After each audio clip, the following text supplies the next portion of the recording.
Welcome back to the news at 10. Let's take a look at some of the pictures that you sent into our Eyewitness portal. First is this one from Shagamu in Ogun State, where a truck hit a transformer and destroyed all the cables. The transformer was repaired through community effort about a week ago. Our Eyewitness reporter wants the Ogun State government to intervene and stop the illegal parking of trucks along the road. Our second image is of an accident in Ekiti State, which sadly claimed one life. Our Eyewitness reporter implores road users to be more careful. Our final picture tonight is that of overloading, which was taken along the Lagos-Abeokuta road. Our Eyewitness reporter wants authorities to address this trend. We'll keep those pictures coming. We do appreciate them. Now, 3 communities in Obiakpo local government area of Rivers State are currently on warpath with the Port Harcourt Electricity Distribution Company over lack of power supply and alleged 60 million naira of unpaid bills. While the communities say their no power situation is not connected to the alleged illegal activities by the Ozuoba substation manager of the PHEDC, describing the 60 million naira bill as unfounded, the Electricity Distribution Company, however, denies the allegation, insisting that the bill is for power supplied. Our correspondent, Emmanuel Ire, has more. Etisola, you're talking. Etisola, now you're talking. It's a tale of 3 communities, Ozuoba, Rumokwachi, and Ogbogoro, all neighboring communities in Akpo Kingdom, Obiakpo local government area of Rivers State, are not just connected by boundaries, but have a common problem: lack of power supply, a situation that runs into months and years. Businesses that must survive rely on alternative sources of power, and at a cost. For others, the locked-up shops suggest that the burden has become unmanageable.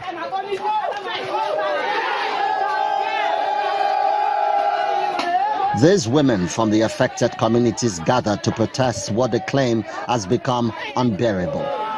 For like 10 years, I've been in this community. We've not gotten light. You have a new baby, the baby comes out. If not for generator, the baby doesn't know what's light. Is it fair? It's not good. So what I want them to do for us, give us light. Let's have light. Let our kids know what is light. What have Ozuoba done to them? I don't know. Look at Lakaya. Look Rumemaking. Look other sub villages. But we are the head of Ozuoba. No light for us. We are very, look, the pain is too much in us. The traditional ruler of Akpo Kingdom receives the protesters at his palace. The Ozuoba Council of Chiefs with Obogoro Rumokwachi have petitioned to, have written letter to PHDC for a meeting to find out why they don't give us light. In that meeting, they said Ozuoba were owing about 60 million. And we say how? And we discovered that they were sending bills when there is no light. How can a Nigerian pay on a service not rendered? Then the protesters take to the streets to register their grievance at the Ozuoba substation. These protesters have threatened to occupy the Ozuoba substation until the electricity supply situation is resolved. The Electricity Distribution Company is not unaware of the issues raised. The spokesman of the company says several meetings have earlier been held on the matter. You don't give out what you don't have. Even nationally speaking, at degree level, what are we getting from degree level? Between 4,500 to 4,700, like what we had heard. It is part of this thing that will now be cascade down to our numerous customers. And that is the issue. Whether you like it or not, the customers are the reason for the existence of the discos.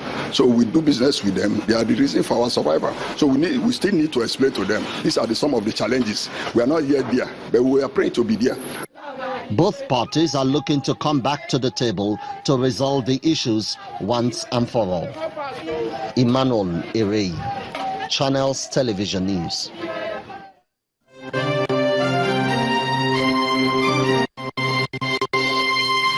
Etisola, now you're talking.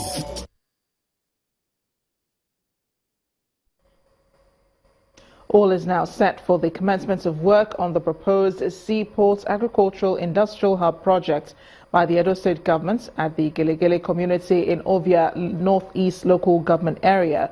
Speaking to journalists in Benin City, the Edo State capital, the governor, Godwin Obaseki, disclosed that modalities are being put in place to facilitate a proper takeoff of the venture. This is the Gelegele community in Ovia Northeast local government area of Edo State, an ancient Ijaw community whose history dates back to the 16th century. It used to be a foremost sea trade route for the European explorers. The relics of what is said to be the oldest church in Edo State, the First Baptist Mission, are still available. This community, my mama, the church with the goatee, all God can't go. Like in most Ijaw communities, the sea provides the driving force behind economic activities in the area, which include fishing and trading. The absence of modern-day seaports has seen business activities dwindle, as there is no provision for ships or other big vessels to berth. The younger generation, oblivious of the economic downturn, savor the aquatic environment. A new lease of life is in the offing for the Gelegele community and its neighbors. The monarch of Benin Kingdom, Omanoba Nedu Ukwakolokolo Ewa II, the Oba of Benin, champions the cause of a seaport to boost economic activities. If I focus on the development of Gelegele Seaport, that it may not fly with the federal government, but if I look towards development of export-free zone tied to agro-allied industries, that is what is most likely going to fly. The royal request informs this gathering of the Gelegele community leaders at a town hall meeting. Here, the spokesperson of the Elders Council expresses confidence in the actualization of the Gelegele Seaport project. A lot of rumors, a lot of stories has been going on about this seaport. But we are happy that at this present time, like what the Bible says, there is a time for everything. And the time has come for the seaport to be a reality. And that's why it has come. Some other community leaders also speak on the prospects ahead. We are happy to hear that the Gelegele seaport is coming. We like it. We like the seaport. The assistant of the governor. We have put heads together and make sure there's peace in this community. And we don't want any violence, we don't want any problem.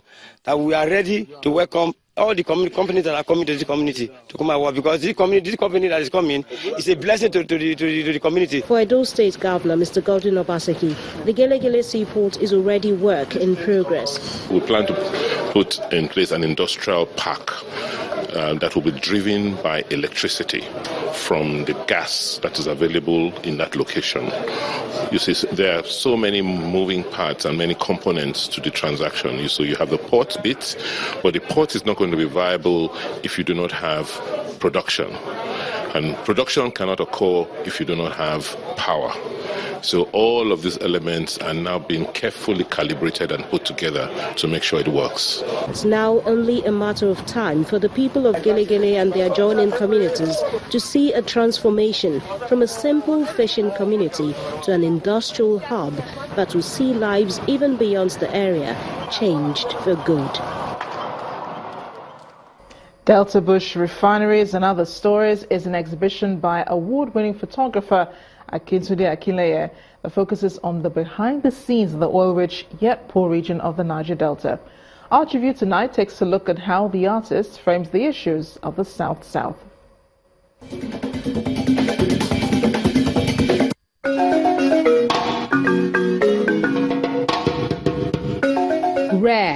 and astonishing, subtle, yet bold. These words come to mind when one walks into this room to have an encounter with these pictures.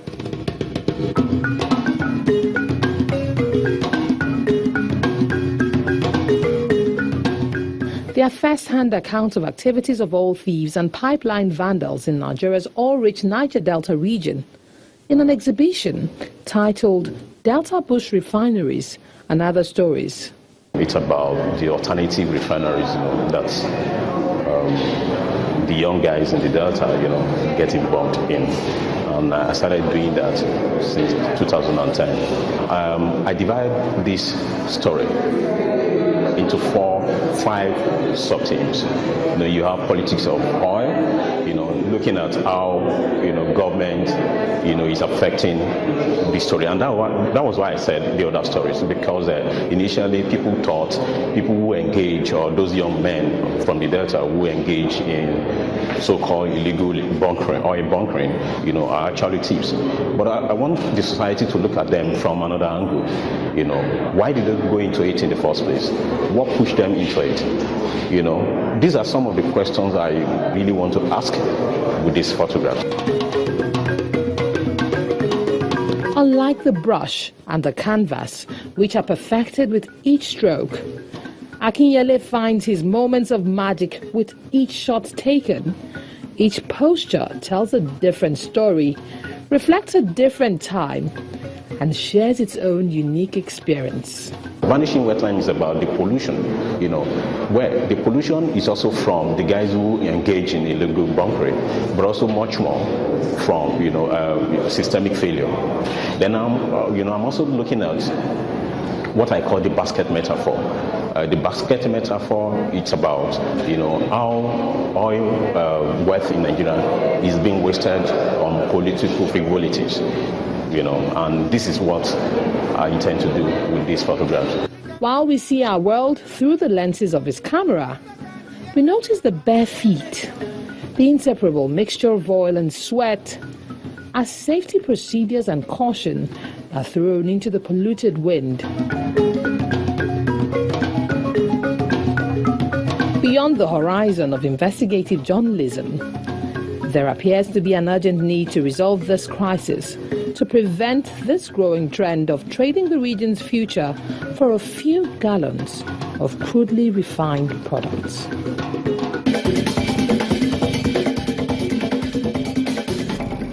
Still ahead of the news at 10, former Nigeria Professional Football League champions Kano Pillars beat another former champion, Eyimba International, in a Super Sunday clash at the Sani Abacha Stadium in Lagos. More coming up in sports news. Do join us again.